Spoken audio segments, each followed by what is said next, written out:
எல்லாருக்கும் வணக்கம். ஒவ்வொரு விவசாயம் பார்த்தீங்கன்னா அவ்வளோ கஷ்டப்பட்டு பார்த்தீங்கன்னா விவசாயம் பண்ணிட்டு இருக்கானுங்க.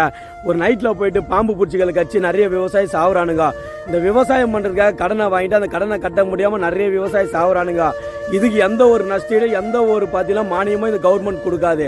அதே பார்த்தீங்கன்னா ஒரு ஆக்சிடென்ட் ஆகி சாவுங்களுக்கும் ஒரு சாராயங்குச்சி சாவுகளுக்கும் பார்த்தீங்கன்னா இந்த கவர்மெண்ட் நஷ்டீடு கொடுப்பாங்க.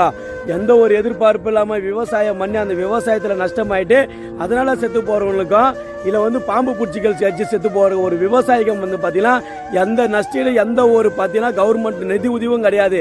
ஆனால் இங்கே சாராயங்குச்சி செத்து போகிறவனுக்கு அவ்வளோ அரசாங்கம் நிதி உதவிகள் கொடுப்பாங்க. என்னங்க நியாயம் இது? விவசாயம் பண்ணி 4 பேர் பசிய போகிற எங்களுக்கெல்லாம் எந்த நிதி உதவியும் கிடையாது. சாராயங்குச்சி செத்து போகிறவனுக்கு இங்கே நிதி உதவி கொடுக்குறீங்க. இதே நிலமுல போனால் விவசாயி நாங்களாம் எப்படிங்க பயிர் வைக்க முடியும்? எப்படி விவசாயம் பண்ண முடியும்? ஆல்ரெடி நாங்கள் விளைய வச்ச பொருளுக்கு நியாயமான விலை கிடைக்காம இங்கே நாங்கள் கஷ்டப்பட்டுட்டு இருக்கோம். அதுக்கெல்லாம் மேலே விவசாயியுடைய ஒவ்வொரு உசுரும் நிரந்தரமாக வாழ்ந்துட்டு இருக்கீங்க. இது உண்மையா இல்லையான்னு எல்லா விவசாயி கமெண்ட் பண்ணுங்க.